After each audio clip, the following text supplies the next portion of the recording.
Sorotan lain, Saudara, Polda Sumatera Utara terus mendalami keterangan para tersangka guna mengungkap motif dalam kasus pembakaran rumah wartawan di Kabupaten Karo yang menewaskan 4 orang. Hasil pemeriksaan ternyata terungkap jika tersangka yang memerintahkan 2 eksekutor melakukan pembakaran pernah dihukum penjara dalam kasus pembunuhan. Polda Sumatera Utara terus mendalami keterangan para tersangka guna mengungkap motif sebenarnya dalam kasus pembakaran rumah wartawan di Kabupaten Karo yang menewaskan 4 orang. Hal tersebut disampaikan Kapolda Sumatera Utara, Komjen Agung Setia Imam Effendi kemarin. Tersangka ketiga yang berperan sebagai pemberi perintah dan membayar 2 eksekutor berstatus sebagai residivis. Dia 2 kali dihukum penjara, salah satunya dipenjara dalam kasus pembunuhan. Polisi juga akan melakukan pemeriksaan psikologis terhadap para tersangka agar dapat menyimpulkan motif sesungguhnya di dalam kasus pembakaran rumah wartawan di Kabupaten Karo. Sejauh ini, polisi baru menetapkan 3 tersangka dan belum menyimpulkan motif dalam kasus ini. Yang bersangkutan sudah 2 kali menjalani hukuman, dan tentu ini menjadi background yang kita akan lebih kuatkan lagi.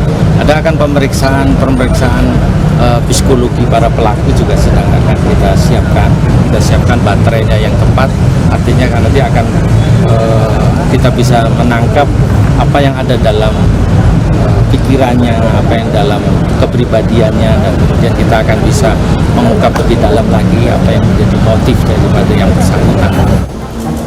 Pekan lalu, putri korban Eva Pasaribu didampingi LBH Medan mendatangi Pusat Polisi Militer Angkatan Darat.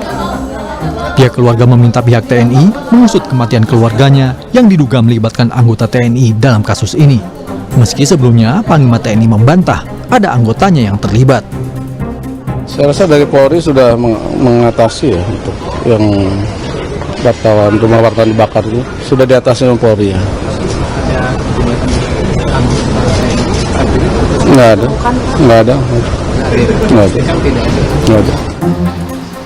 Usai melaporkan ke Puspom Angkatan Darat, keluarga korban melaporkan kasus tersebut ke Komnas HAM. Mereka meminta Komnas HAM turun langsung untuk menyelidiki kasus tersebut serta memanggil pihak-pihak terkait. Keluarga meyakini oknum HB terlibat dalam kasus ini. Karena bukti-bukti kami juga udah cukup untuk mengarah ke situ, makanya kami hadir sampai hari ini ke sini, ke Jakarta, agar ditelusuri lagi dahulu, diperiksa. Kalau memang benar adanya, diberi dia hukuman sesuai dengan yang diperbuatnya. Polisi juga menetapkan B alias Bulang sebagai tersangka. B lah yang memberikan perintah pembakaran pada 2 tersangka lainnya. Polisi masih mendalami motif pembakaran rumah korban, termasuk soal pemberitaan perjudian yang diungkap oleh korban. Selain terhadap 3 tersangka, polisi juga memeriksa 28 saksi. Saat ini polisi terus mendalami terkait dengan motif apa B menyuruh melakukan pembakaran rumah terhadap korban. Kemudian kita juga masih terus coba mendalami apakah hanya karena pemberitaan itu atau adakah hal-hal yang lainnya.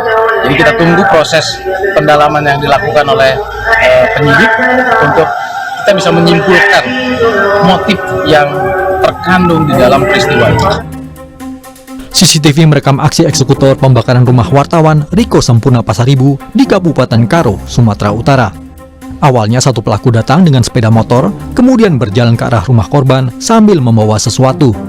Tak lama, rekan pelaku datang menyusul ke lokasi dengan mengendarai sepeda motor.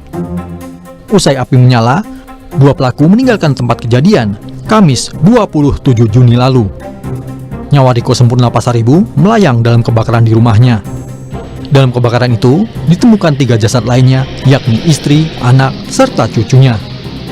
Kebakaran menuai perhatian karena dianggap janggal oleh pihak keluarga maupun rekan korban. Hal ini karena kebakaran korban terjadi saat korban tengah fokus meliput judi di Tanah Karo. Tim Liputan, Kompas TV, Karo, Sumatera Utara.